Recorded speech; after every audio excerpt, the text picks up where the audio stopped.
আমার নামীয় প্রতিষ্ঠান SA world নামীয় প্রতিষ্ঠান ধ্বংস করেছে ডিজিএফআই এবং তারা রেপ দিয়ে। তো এখন এর পরে যা জুলাই আগস্টের গণহত্যা এবং উৎখাতের মধ্য দিয়ে দেশ এখন আমরা স্বাধীন হিসাবে, গণমাধ্যম স্বাধীন হিসাবে আমাদের রাষ্ট্রপ্রধান যিনি ডক্টর ইউনূস সাহেব, তিনি আমাদেরকে স্বাধীনতা দিয়েছেন।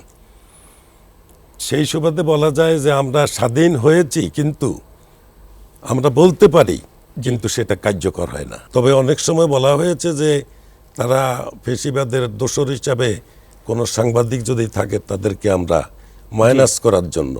তো আমাদের এখানে ফেসিবাদের দোসর কেউ ছিল না। এখানে যে আমরা যে তুলে ধরবো, আমাদের স্বাধীনতা দিয়েছেন, কিন্তু আমরা বলি সেটা কার্যকর হয় না। তার মানে প্রশাসনে গাপটি মেরে থাকার লোকগুলো যদি এগুলি যদি তারা যদি মূল্যায়ন করে, গণমানুষের কথা আপনারা বলবেন, সেটা তারা যদি মূল্যায়ন করে, তাইলে অনেকাংশে দুর্বৃত্তায়ন বা যে কোনো অপরাধ দমনে সক্রিয় ভূমিকা তারা পালন করতে পারে। আমলা দুর্বৃত্ত কারা? ব্যবসায়ীরা? তারা তো না, পাবলিক না। দুর্বৃত্ত কারা করে? দুর্বৃত্ত হইল প্রশাসনে যারা, মানে জনগণের টাকায় যারা বেতন পায়, জনগণের সেবক হিসেবে যারা আছে, দুর্বৃত্ত তারা করে। আপনি যেমন একটা যে কোনো টেন্ডার হোক, পদ্মা সেতু হোক, যেটাই হোক, সেটা অনুমোদন দেয় কারা? রাষ্ট্র এবং রাষ্ট্রের প্রধানমন্ত্রী, মানে সচিব এবং যে পর্যায়ের প্রশাসন। তো কাজেই সেখানে যদি 10 লাখ টাকাটা 10 কোটি টাকা দেয়, সেটা কে দেয়? প্রশাসনের লোক দেয়। তো কাজেই প্রশাসনে যারা জড়িত থাকে তারাই হলো দুর্বৃত্তায়ন করে। গণমাধ্যমের জন্য যেই বঙ্গবন্ধু স্যাটেলাইট আমাদেরকে বাধ্য করা হয়েছে, আমাদের সকল ইকুইপমেন্টগুলি ধ্বংস হয়ে গেছে।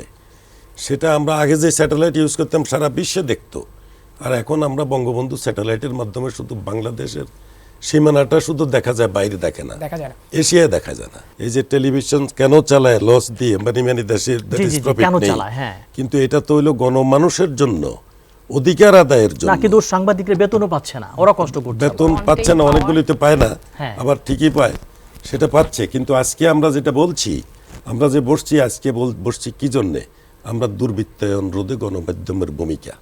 কিন্তু আমরা মনে হয় একটু অন্যদিকে চলে যাচ্ছি। তার কারণ সাংবাদিক ভালো মন্দ যারা বলছেন, সেটা হলো কেউ পৃষ্ঠপোষক, রাষ্ট্রীয় পৃষ্ঠপোষকতায় করে, কেউ রাষ্ট্রীয় পৃষ্ঠপোষকতা পায় না।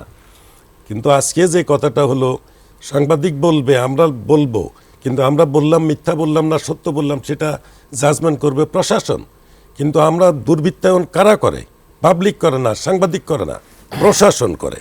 প্রশাসন যদি অনৈতিকভাবে কোনো সাংবাদিকদেরকে সুবিধা দেয় বা কোনো কন্ট্রাক্টরকে সুবিধা দেয়, এটা হলো সে দোষ তার।